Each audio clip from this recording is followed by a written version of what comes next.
All right. We've been talking about imperialism and how Europeans sort of have practiced imperialism throughout a lot of the world. We're going to talk about some resistance to imperialism, the way these people that were being conquered sort of fought back. Now, one term you need to know, which I'm going to use a lot, is called a millennialist movement. Millennialist movement are people that believe that there's going to be a significant change that's happening to the world. And this is often related to some sort of spirituality, but they believe that peace is coming through some sort of apocalyptic change. And that oftentimes they have to take extreme measures to either make this change occur or to be part of this change, not to be swept up with the old. So that is a millennialist movement. And we'll be using that term several times as I talk about resistance. So in Africa, as Africa was colonized, one way that Africa resisted imperialism was that they formed the African National Congress, where they sort of tried to unify the people of Africa as much as they could. There were a lot of tribal conflicts, things like that, which kept them disunited. But they tried to unite together to try to promote independence in Africa. It took a while to actually happen, though. The Hosa actually had a different idea. They had a prophetess called Nanguise, and Nanguise had this dream that she thought she heard, had this vision that if the Hosa people killed all of their cattle and destroyed all of their crops in an act of good faith, then God would sort of sweep the Europeans out of South Africa.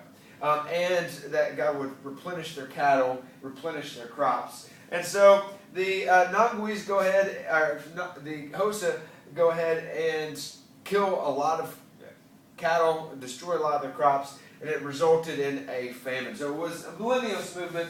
It was not very successful at gaining or resisting imperialism.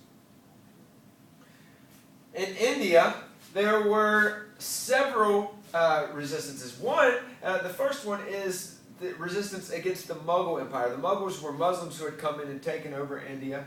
And there were two separate rebellions. One was by Marathas, which are Hindus that wanted to not be ruled by Muslims because they had so many disagreements, so much conflict. And then Sikhs. Sikhs were this sort of mix. They had a lot of Hindu beliefs, but they were monotheistic. And they attacked, both of these attacked their Muslim rulers from the Mughal Empire, which weakened them and consequently allowed the British to come in and take over. Now the British, once the British took over, with the help of sepoys, the British started to do some of the same things that the Mughals were doing. They weren't respecting Hindu traditions. And so the sepoys had a mutiny or a rebellion against the British East India Company, which ruled them. And this initially caused the British East India Company to lose control, and Great Britain, the country, came in and took over. In China, there are three big rebellions that you need to know about. First one is the White Lotus Rebellion, which is when Taoists and Buddhists rebel against the king taxes and persecution. Both Taoists and Buddhists were sometimes persecuted and targeted by Neo-Confucians because they sort of went against Neo-Confucian traditions. And so they get together and have a rebellion. The big one you need to know is the Taiping Rebellion. Now, this was a millennialist movement. Hong Xiuquan believed that he was the younger brother of Jesus Christ. And that he believed that he could bring about what's called the Taiping Heavenly Kingdom. And he actually did. He took control of southern China. And he created a society with complete equality, no private property, so it kind of sounds like communism, and his unique form of Christianity. I mean, it was a little off since he thought he was the brother of Jesus. But this is one of the most deadliest rebellions in history. Over 20 million people died in fighting as they tried to establish the Taiping Heavenly Kingdom.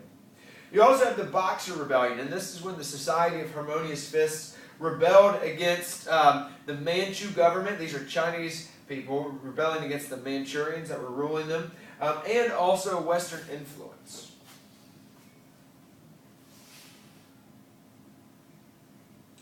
Finally, in the Ottoman Empire, you have a group called the Wahhabis. The Wahhabis were traditional Muslims. And they were fighting against modernization in the Ottoman Empire. The Ottoman Empire specifically tried to modernize through the Tanzimat movement, where they brought in Europeans to help them update their technology, industrialize. And the Wahhabis felt that this was destroying their culture, so they actively fought against the Tanzimat movement and Western influence.